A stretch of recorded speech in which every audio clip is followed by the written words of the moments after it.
నెల్లూరు జిల్లా కోవూరులో వైసీపీ ఆధ్వర్యంలో వెన్నుపోటుకు రెండేళ్లు నిరసన ర్యాలీ కార్యకర్తల సమీక్షా సమావేశం నిర్వహించారు. ఈ సందర్భంగా మాజీ మంత్రి కాకాని గోవర్ధన్ రెడ్డి, మాజీ ఎమ్మెల్యే నల్లపురెడ్డి ప్రసన్నకుమార్ రెడ్డి కీలక వ్యాఖ్యలు చేశారు. చంద్రబాబు రెండేళ్ల పాలన అంతా బూటకమని, మోసపూరితమని మండిపడ్డారు. కోవూరు చైతన్యవంతమైన నియోజకవర్గమని, స్థానిక సంస్థల ఎన్నికల్లో ప్రతి చోటా వైసీపీ ఖచ్చితంగా పోటీ చేస్తుందని స్పష్టం చేశారు.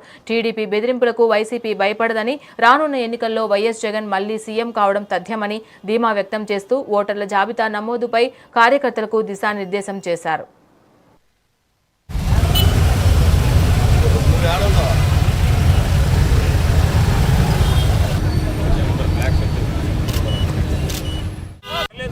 యూరియా లేదు, రైతు భరోసా, అన్నదాత సుఖీభావ, వీటన్నిటితో పాటు జగన్మోహన్ రెడ్డి గారు ఉన్నప్పుడు ఏ సీజన్లో నష్టం జరిగితే ఆ సీజన్ ముగిసే లోపల ఇన్పుట్ సబ్సిడీ ఇచ్చాడు. ఈరోజు ఉచిత పంటల బీమాకు మంగళం పడాం. ధరలకు సంబంధించిన ధరల స్థిరీకరణ నిధి లేదు కాబట్టి రైతులు, దళారులు పాపం అమ్ముడుపోతున్నారు.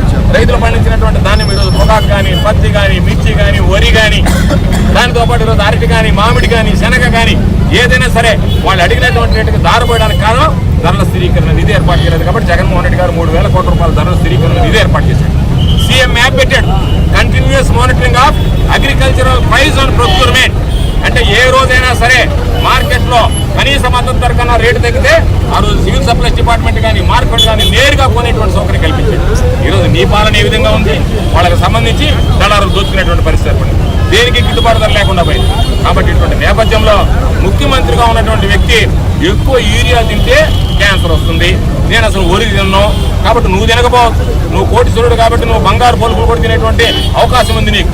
కానీ పేదవాడు పండించేటువంటి వరి మీద, పేదవాడు తినేటువంటి వరికి సంబంధించి నీ ఇష్ట ప్రకారం నువ్వు మాట్లాడి వాడి దిగుబడి తగ్గిపోయి వాళ్ళకి యూరియా ఇవ్వకుండా, వాళ్ళ దగ్గర కొనుగోలు చేయకుండా నువ్వు రకరకాలైనటువంటి మాటలు మాట్లాడి రైతు ద్రోహిగా చంద్రబాబు మిగిలిపోయాడు లేదా ఒక్కసారి ఆలోచించేయండి. చంద్రబాబు ఏ రోజు అధికారంలో ఉన్నా సరే రైతుకు అరిష్టము. కాబట్టి అన్ని వర్గాలకు సంబంధించి బీసీలకు ఏం చెప్పావు నువ్వు? 50 ఏళ్ళకే పెన్షన్ ఇస్తానన్నావు. ఎక్కడికైనా పెన్షన్ ఇచ్చావా? వితంతువులకు పెన్షన్ ఇచ్చావా? నువ్వు వచ్చిన తర్వాత ఒక కొత్త పెన్షన్ వచ్చిందా? జగన్మోహన్ రెడ్డి గారు ముఖ్యమంత్రిగా ఉన్నప్పుడు మొదట్లో 3 నెలలు కొత్త పెన్షన్ ఇచ్చాడు. ఆ తర్వాత ప్రతి 6 నెలలకు కొత్త పెన్షన్ ఇచ్చాడు. మేమందరం ఆ రోజు నేను కానీ, ప్రసన్న కానీ కొత్త పెన్షన్ తీసుకుని వెళ్ళి పంచేవాళ్ళం. ఈ రోజు ఏందయ్యా, వాడు ముందు రాగానే తెలుగుదేశం వాడు వాడింట్లో పెన్షన్ తీసుకుంటాడు, ఆమెను మిగతా వాడికి పెన్షన్ ఇవ్వడానికి పోతాడు.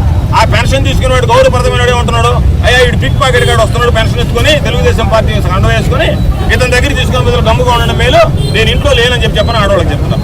ఆడవాళ్ళు వచ్చి మాకు పెన్షన్ లేకపోయిన పర్లేదు దరిద్రం వాళ్ళ దగ్గర ఆయన తీసుకునేమని చెప్పి ప్రతి నెల మీరు చేసేది ఏంటి? జగన్మోహన్ రెడ్డి గారు ఇచ్చేటువంటి పెన్షన్ తప్ప మీరు ఏదన్నా ఒక్క పెన్షన్, కొత్త పెన్షన్ ఇచ్చినటువంటి పరిస్థితి ఉందా? ఇచ్చేటువంటి ధైర్యం ఉందా? కాబట్టి మరలా రేపు స్థానిక సంస్థలు ఎన్నికలు వస్తాయి కాబట్టి ఆ రోజు ఏదో ఒకటి ఇచ్చి జనాలు ఏదో ఒక విధంగా మభ్య